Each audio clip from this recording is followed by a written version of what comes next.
کہتے ہیں 3 دینار دے کے کہنے لگا اب تو آپ مالک ہو گئے, میں نے نمک کھا لیا ہے, اب تو ہر بات مانوں گا, اصلہ نال جے نیکی کریے نسلہ تاک نہیں بھول دے, میں اب ہر بات مانوں گا. تو میں نے کہا دوپہر کا کھانا کھا لو. کہتے ہیں اس کی گردن جھک گئی اور بڑے دھیمے لہجے میں کہنے لگا میں نہیں کھا سکتا, میں نے روزہ رکھا ہوا ہے, روزہ رکھا ہوا ہے, نفلی روزہ رکھا ہوا ہے. کہتے میں اور پریشان ہوا, میں نے فوری طور پہ سوال کیا کہ اب تو کدھر جائے گا؟ تو کہنے لگا اب میں کہیں نہیں جاؤں گا, میرے 1 دن کا خرچہ میرے ماں باپ نے جو ڈیوٹی لگائی ہے وہ 3 دینار ہے, پورا ہو گیا ہے. اب میں باقی جو وقت بچے گا یا قرآن پاک کی تلاوت کروں گا یا محمد عربی پہ درود و سلام پڑھوں گا, میں اب کوئی اور کام نہیں کروں گا.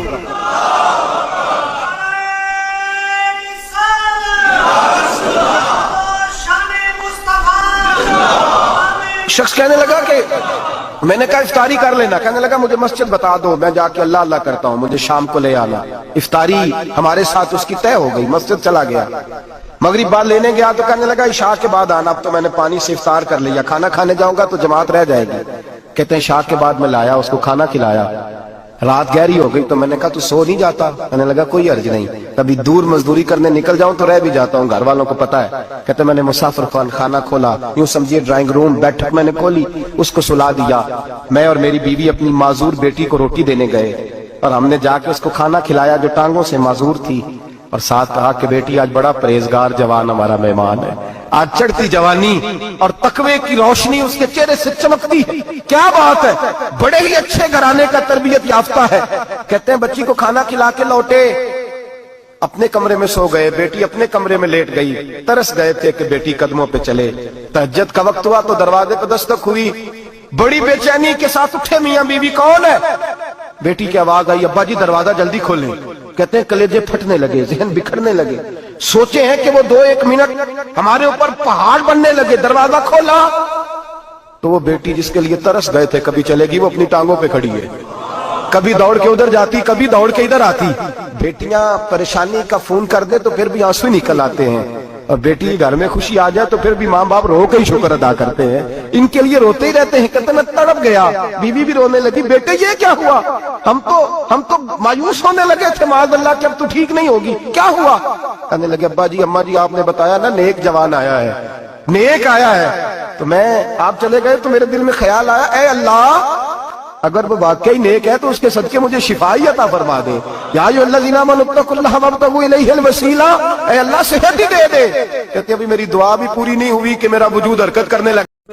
اللہ کے رسول فرمانے لگے میں کسی کو دیتا ہوں کسی سے روک لیتا ہوں. تحفہ لینا دینا محبت کی علامت ہے. اس حدیث کو بھی ذہن میں رکھنا اور اس کو بھی ذرا رکھنا.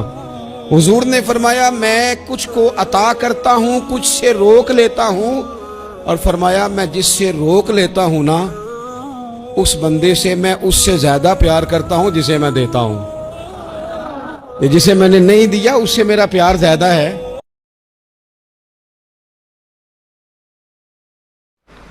امام غزالی رحمۃ اللہ تعالی علیہ فرمایا کرتے تھے میں زیادہ حقوق ادا نہیں کر سکتا لہذا زیادہ دوستیاں نہیں بناتا.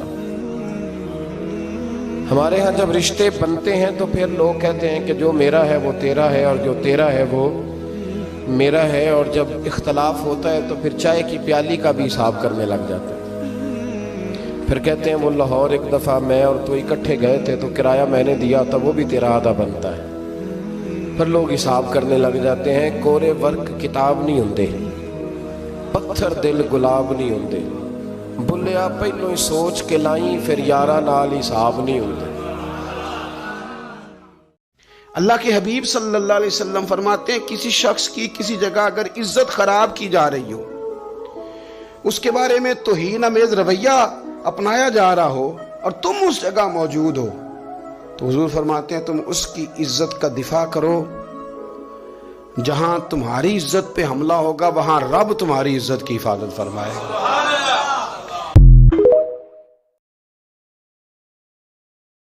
آپ میری بات کو سمجھیں گے, غور کریں گے کہ کافروں کے درمیان اگر حضور موجود ہوں تو عذاب نہیں آتا, تو قیامت میں جب حضور مومنوں کے بیچ موجود ہوں گے.